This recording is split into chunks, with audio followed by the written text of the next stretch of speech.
I had an unwanted guest stay with me several days last week. His visits are frequent and unannounced. His presence is initially disturbing and then eventually pleasing. This guest's name is Unsettledness, and his presence stirs these desires. That I don't want to dabble my life away. I want to finish my life swinging for the fence. I want to be on a mission that's significant and that needs the real me. I want to be someone my kids can proudly talk about and want to emulate. Dr. Larry Crabb wrote this: "By living for something more important than his children, a father gives them the most precious gift any father can give, the gift of transcendence." These wants pulse through my heart continually, but grab my full attention only occasionally, as it did last week. And I wrestled with the origin of these thoughts. Were they centered in pride and envy and jealousy? Or were they focused on a desire for transcendence, advancing the kingdom and loving my neighbor? I knew that this unsettledness was at least an invitation from God to ask, seek, and knock, and that it would not be solely between him and me. Proverbs 18:1 says, "He who separates himself seeks his own desire. He quarrels against all sound wisdom." Now, to be very candid, I was wrestling with the state of the noble heart, one of the expressions of the glory and desire of my heart. I thought it might look different by now, not so small and unstable.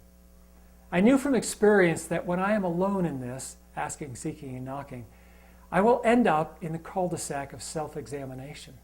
I needed another to help me navigate this road of asking, seeking, and knocking. I had a long conversation with Sam Williamson in which he asked me numerous probing, clarifying questions in the tone of sincere caring and curiosity. Later that day, Sam emailed me saying that he had been praying about our conversation, and he sensed the nudging of the Holy Spirit to reread the previous day's writing in Oswald Chambers, My Utmost for His Highest, which he didn't recollect at the moment. And this is how it read: "One student a year who hears God's call would be sufficient for God to have called the Bible Training College into existence.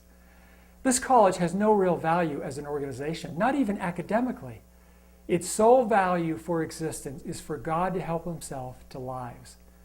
Will we allow him to help himself to us, or are we more concerned about our own ideas of what we are going to be?" Chambers articulated my greatest desire for the noble heart, for God to help himself to lives, and my greatest struggle, being more concerned with my own ideas of what I'm going to be. Now, I'd like to say that this settled the question of my life's effect with God in this world, but I can't. I can say that I felt heard by God and that he had given me something specific to ponder. Can it be sufficient for one person a year to hear God's call? Now, I believe that these questions are universal to the human heart. They are good, and they are designed to bring us into intimacy with God and into a weighty life.